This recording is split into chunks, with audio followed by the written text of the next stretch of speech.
Grayson, can you read this? This is your Rivera model. What does that say? 5512. Yeah. What is 55? This has been handcrafted by Rivera Research and Development in lovely Sun Valley, California. Can I see a Ferrari Daytona? I don't know. Yeah, have you ever seen a Ferrari Dino? All right, AJ, we're in the thick of it, brother. Let me close this door here. I'm gonna close this door. And here we go.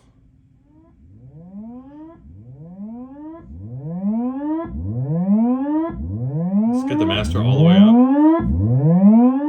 I can't even do that.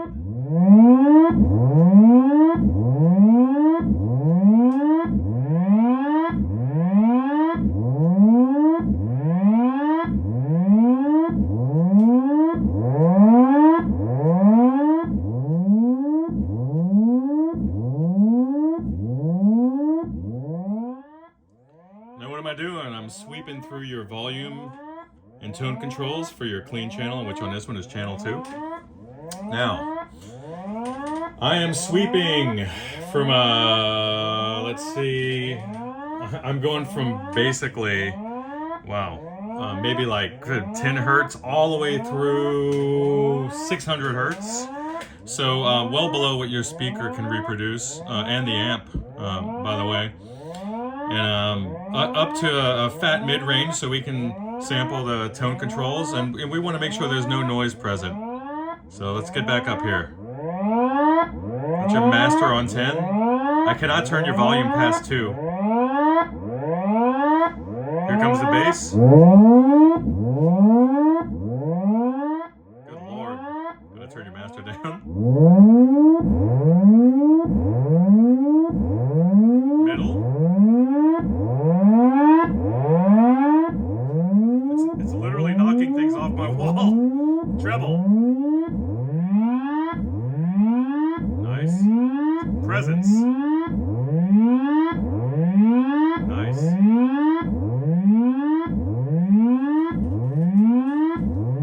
All right. Let's change the sweep.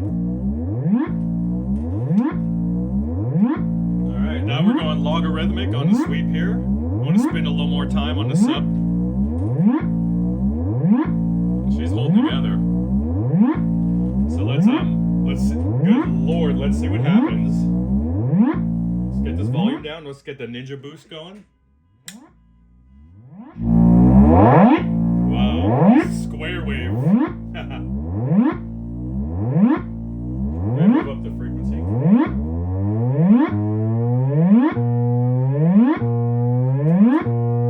Disengage ninja boost.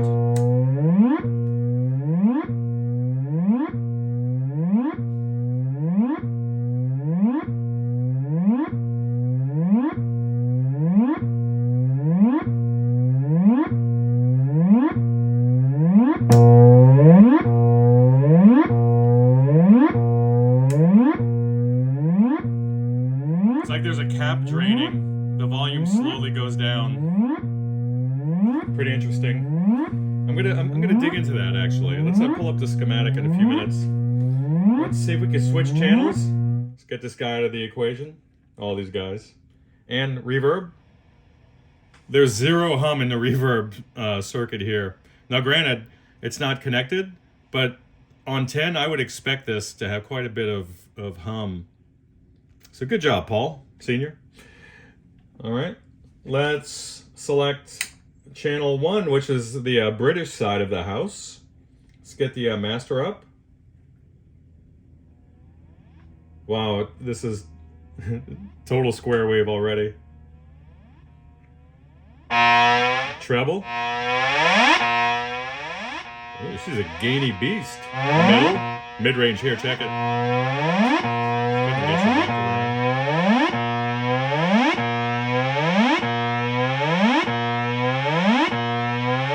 Bass. Wow. Good Lord. Let's get the volume down and pull a boost. There we go, more gain. That's a lot of gain on tap.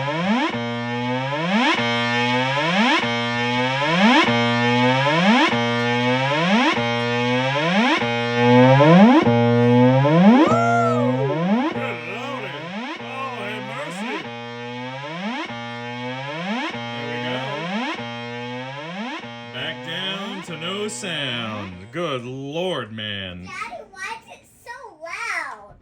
Dude, we're testing, buddy. What do you guys think of that?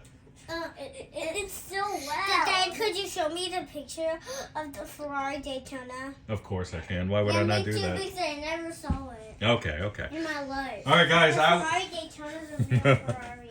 I know it. I'm gonna leave that in there. Is my favorite car. Well, that's awesome, dude. I don't blame you. All right, guys, so there you go. AJ, that's your... Grayson, can you read this? This is your Rivera model. What does that say?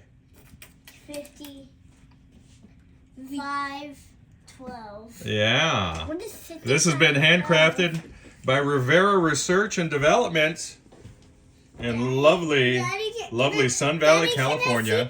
Can I see a Ferrari Daytona? Oh. Yeah, have you ever seen a Ferrari Dino? No. Oof, you need to. Let's check that out. All right, bye. AJ, how am I going to pull this off? I have no idea, but I will. I mean the camera shot, and then I'm going to have to do a lot of ad-libbing. I have not, refreshed myself on this schematic since last night. Let me grab a little chopstick. So I don't know if this is going to be visible. So let me just point out the areas that we found issues. And let's start with your filament supply. Now we're talking about the DC portion of that filament supply. Yes, we are. Okay. And here's where it all just falls apart, doesn't it? Because this is not legible for you guys. It's legible for me. But can you even see this? This is terrible. All right, I'm just going for it. Sorry, guys. So anyway, dude. So following the gray leads coming out of that power transformer secondary, there's your center tap. You have good old rectifier, a full wave bridge set up. Go into some juicy caps. Now this will also, wow, what was that? This will also be supplying the DC power for the other voltage regulator, which will handle all the opto isolators for switching and all that stuff. But we're not concerned about that right now. We're looking at this area here. You have the 7818 and the 7918 supplying plus and minus 18 volts DC. And it's not shedding that much. You're going from 24 volts down to 18. That's not too hard of a job. These guys aren't sweating. And there's a big fat heat sink on each one of them. Now, what was sweating was this cap here, C23. So C23 was shorting and leaking. Taking that cap out of the equation and then replacing it with a high quality sprayed cap saved the day. You have restored filament power to all the valves in the amp, the preamp, the valves 1 through 3. I'm just going fast here. I got stuff to do. What else can I tell you? Oh yeah, the other part of the power supply that smoked over on, let's see, this was on the secondary side. Thank you, Paul, for the work, buddy. Here we go here on your high tension secondaries. So we have this X-class cap that was bridging the two red leads off the secondary, which basically failed as an open, which that particular cap is designed to do at that rated voltage, and she sure did. And then just throughout the rest of the thing here, the whole thing, we were looking at some crazy bad solder joints, dirty tube sockets, dirty pots, jacks. FX loop jacks were very, very corroded, had a lot of, I would say, environmental contamination in there.